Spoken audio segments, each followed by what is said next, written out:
if only somebody else did XYZ, then I would be flying, I would be reaching my goals, I would be rank advancing.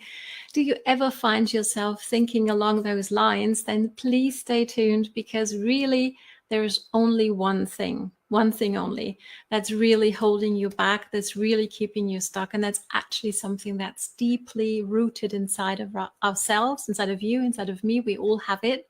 And there's a 5-step process that I'm going to share with you today that can help you overcome it for good. Okay, so I'm excited you're here. Hello and welcome. In case we've met before, my name is Katrine from bloomwithkatrine.com, and I'm coming live to you from the beautiful Bavarian forest over here in Germany. Please don't be shy, say hi and let me know where you're tuning in from, so I can circle back around and say hi to you as well. Looking forward to doing that, because I'm giving you here my best strategies to take your business into the online space and create sustainable, healthy success that's going to feel good from the inside out already while building up to it, right?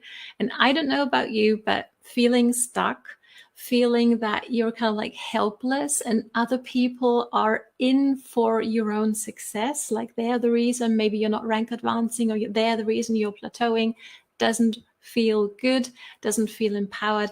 And by the way, it's presumably not really the cause why you might be stuck at the moment. Okay, so let's jump into this. And before I actually give you those 5 steps, just one short question for you. What is it, youth, in your opinion, that I'm talking about today?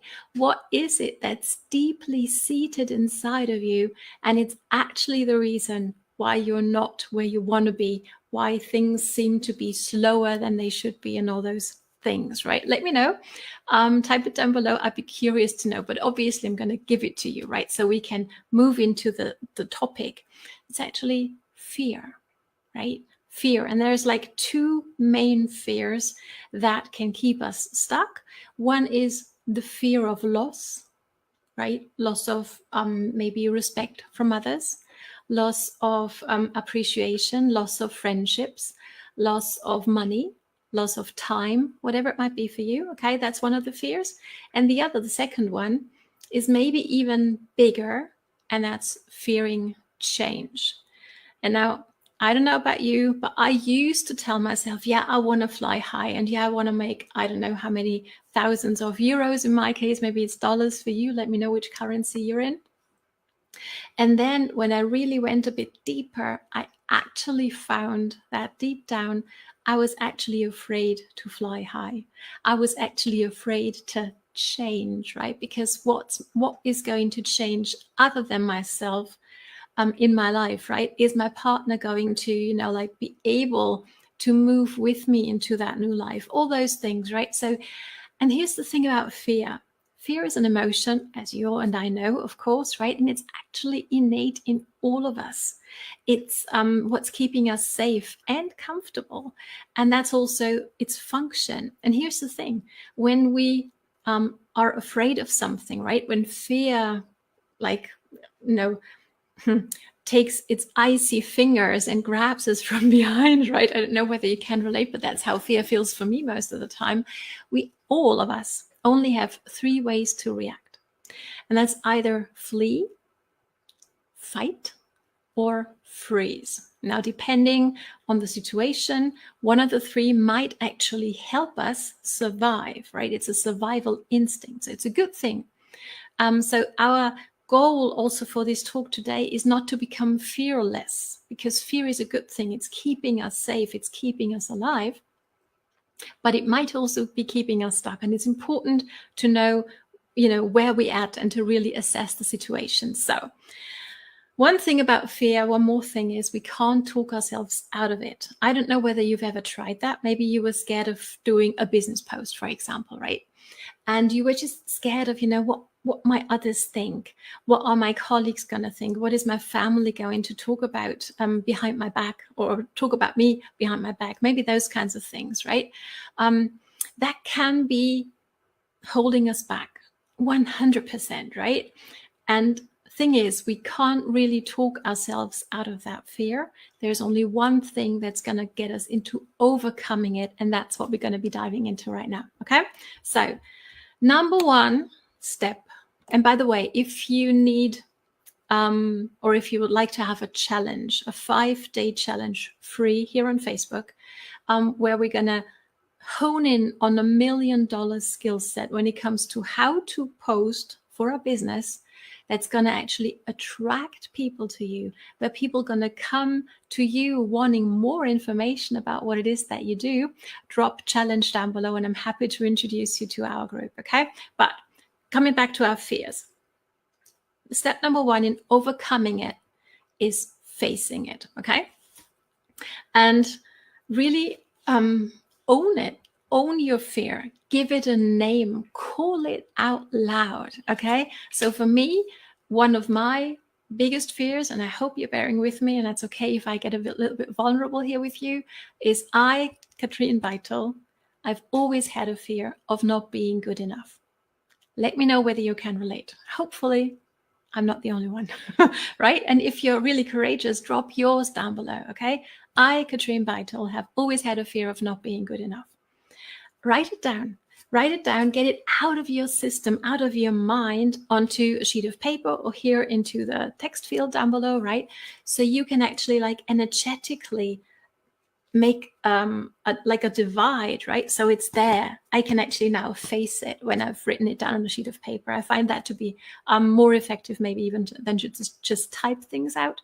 But do whatever works for you, right? So get it out of your system so you can look at it and you can actually take the piece of paper and put it away, right? Put it away so you don't see it all the time. So that's step number one, face your fear, okay? Step number two is evaluate the situation you're in. I was just sharing with you that fear is a good thing, right? It's got a function. It's helping us stay safe and comfortable. So assess, evaluate the situation you're in. Take a look around. Where are you? Are you physically unsafe? If so, please don't do what you're about to do. Okay, please don't. Okay, say you're standing on the edge of a motorway and you want to cross it, and there's I don't know how many ton, a heavy lorry coming your way. You want to be afraid of becoming a mashed potato very soon, right? So fear is something good when it comes to keeping us safe physically, okay? But take a look around. Maybe it's about posting something business related. Maybe it's going live for the first time. Whatever it might be for you, look around you. Where are you? What's actually going on? And are you really physically unsafe? If not, fear might be trying to keep you comfortable. Now, here's the thing about becoming an entrepreneur, and this is a learning curve, a steep one, at least for me. Let me know whether you can relate. But actually, as an entrepreneur, we want to get comfortable with being uncomfortable. Can you relate to that? Because, when we want to grow into becoming, our best version of ourselves, we will have to become uncomfortable, right? So hit that like button, whatever it might look like for you. Post that post, just do it. And that's actually step number 3 is in overcoming fear is act on it, okay? Take one simple thing. That can be a bit scary and it can be uncomfortable getting it, right? And just do it anyway, because here's the thing with emotions. Emotions are not subject to reason, but they are subject to action, okay? So take one positive, simple, small action, but take it, okay? And here's the thing, I just had a conversation on the weekend with a team member of mine. She's like, yeah, I'm just so scared to actually show my face or to actually even go live, right? So here's a tip I gave her. Maybe that's helpful for you as well, if that's where you're at maybe. Grab your phone and do a story, right? In the stories feature, like get your face on camera, get used to it. Don't do a full-blown live video if that's just really like making you shake in your boots, right? But do a live story, right? Tell us in 20 seconds something you learned yesterday, today, okay? I'm challenging you to do that. My team is doing that. So maybe that's helpful for you as well, right? Take one simple action. It doesn't need to be huge, and go, Mel Robbins, right? 5, 4, 3, 2, 1. Be scared, do it anyway, because that is how we grow. That is how we experience that we're not going to die. Okay, that actually nothing really bad can happen to us at the end of the day, right? So do your life story every day. I'm challenging you, and please tag me in it so I can actually come cheer you on as well. Okay, looking forward to that. So that's taking the action, right? Step number 3. And by the way, a huge one for me, maybe for you as well. It may not be easy doing it, and it need not be perfect. Because maybe you've heard this before, done is better than perfect. Stop overthinking the things. Grab your phone, do a story, let us know what you've learned yesterday, what you learned yesterday, what you are learning right now. Do a story about that right afterwards, right? I'm looking forward to that, seeing you overcome that fear maybe. Okay, so step number 4 is now we have a chance to reevaluate. We've done something, right? We're not stuck in overthinking mode. We're doing the things, and now we can evaluate. Okay, what about what I did worked? What about I didn't work? And what might I do differently? And focus on one thing only. Okay, one thing only. What is it that I might do differently next time?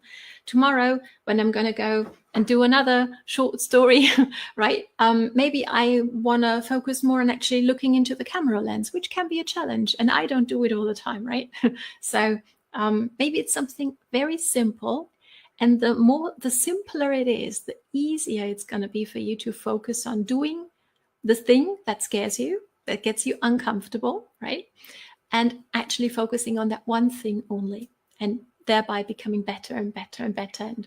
And we all know where we're going to be if we improve by 1% a day a year from now, right? That's what we want. So give yourself some credit after you've done the thing that got you uncomfortable. Okay, pat on the shoulder, well deserved, and applaud yourself for being bold, for being courageous, not fearless. Fearless is something that you don't want to be, in my opinion. But you want to be bold. You want to be courageous. You want to keep moving on. And here's an extra step. And maybe you've noticed this, right? My steps, facing it, F, evaluating which situation you're in, E, acting on it, A, and re-evaluating, R, is actually fear. Okay, so maybe that's helpful for you next time fear is catching you with its icy fingers. Okay, just remember, fear is actually a 4-step process. And I've got a bonus one for you that we've come up on our team, and that's actually having an accountability partner. Okay, somebody who's going to help you against that fear and hold you accountable. Now, here's 2 major things that I want to share with you when it comes to accountability partners. My accountability partner at the moment actually is my 12-year-old son, right? He just walked in actually just before I went live. Have you done your live video yet, Mom? And I told him, no, I haven't. I'm about to do it now. Here's the thing. If you get to be an accountability partner for anybody with anything, and you really want to help them grow into not needing you at some point in the near future, please don't get into motivating them. Please don't get into judging them, right? Just listen. Give them room and space for them to say, I did what I committed myself to do, or I didn't do it. And just listening to them and giving them the opportunity, the possibility to actually listen to, okay, I did it or I didn't do it. Both is okay because it is what it is. And now let's commit to doing it again or doing it tomorrow, right? And just having that kind of accountability partner can be the thing that can be the bridge for you from now, maybe going, yeah, but you know what? Yeah, I know Katrine said it's important to overcome my fears, but at the end of the day, I got busy or whatever it might be, right? If you have an accountability partner, that might help you overcome that way of thinking a bit sooner, a bit faster, until at some point you don't need an accountability partner outside of you anymore, because it becomes so natural for you to go through this process. Okay, so again, if you're want a challenge, okay, to overcome the fear of posting about your business, in a way that's going to be attracting other people, where people are actually going to go, oh, wonder what that is about. Please tell me more. If you want to experience that, drop challenge down below or reach out to me personally. I'm happy to introduce you to our free Facebook group. And for now in this video, I would love for you to drop down one thing that will get you a bit uncomfortable, and yet you're committing to doing it anyway. Okay, so I can cheer you on. Thanks so much for watching. I hope this was helpful. Looking forward to seeing you on the next training. Bye for now.